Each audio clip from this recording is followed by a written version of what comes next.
अकोला जिल्ह्यातील बाळापूर शहराजवळील हिंगणा बाळापूर मार्गावर असलेल्या शिवारात इतर वन्य प्राण्यांच्या शिकारीसाठी लावलेल्या सापळ्यात चक्क 2 ते 2.5 वर्षाचा बिबट्या अडकल्याची घटना 1 फेब्रुवारी रोजी उघडकीस आली। सदरच्या घटनेबाबत गावकऱ्यांनी वन विभागाला माहिती देऊन अकोला व बुलढाणा वन विभागाच्या पथकाने बिबट्याची सुखरूप सुटका केली। वन विभागाला बिबट सापळ्यात अडकून पडल्याची माहिती मिळताच उपवन संरक्षक डॉक्टर कुमार स्वामी यांच्या मार्गदर्शनानुसार आरएफओ विश्वास थोरात व आरएफओ डागे यांच्या सूचनेनुसार वनपाल गजानन गायकवाड, वनरक्षक संघपाल तायडे, मानस वन्यजीव रक्षक बाळ काळणे, वनरक्षक मुंडे, अनिल चौधरी, सोपान, अक्षय खंडारे, चालक आलासिंग राठोड, चालक यशपाल इंगोले, देवेंद्र तेलकर, प्रदीप खडे, रिजवान अर्जुन हे घटनास्थळी पोहोचले। त्यांनी प्रथम जाळी टाकूनच बिबट्याला पकडण्याचा प्रयत्न केला, मात्र बिबट आक्रमक व त्याची ताकद चपळता प्रचंड असल्यामुळे त्यात एक कर्मचारी जखमी झाला।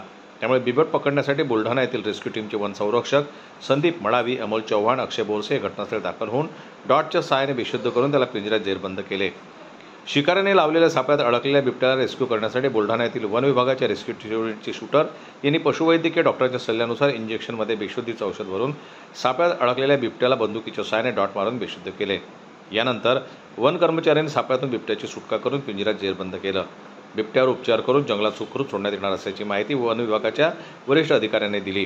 यावेळी अकोला प्रादेशिक वन विभागाचे फिरते पथक तसेच बुलढाणा येथील रॅपिड रेस्क्यू युनिटचे कर्मचारी अधिकारी मोठ्या संख्येने उपस्थित होते। शिकाऱ्यांनी इतर वन्य प्राण्यांच्या शिकारीसाठी सापळा लावला असावा, त्या सापळ्यात अचानक बिबट अडकला। दरम्यान शिकारी आपली शिकार घेण्यासाठी घटनास्थळी गेले तेव्हा सापळ्यात बिबट अडकल्यानं शिकारी बिबट्यासह सापळ्यात तेथे सोडून गेले असल्याची चर्चा आहे। वन्य प्राण्यांच्या शिकारीचे प्रमाण वाढलेले असल्याने त्याला आळा कोण घालणार असा प्रश्न आता निर्माण झालेला आहे। संजय ओमक, जनमत लाईव्ह न्यूज, अकोला।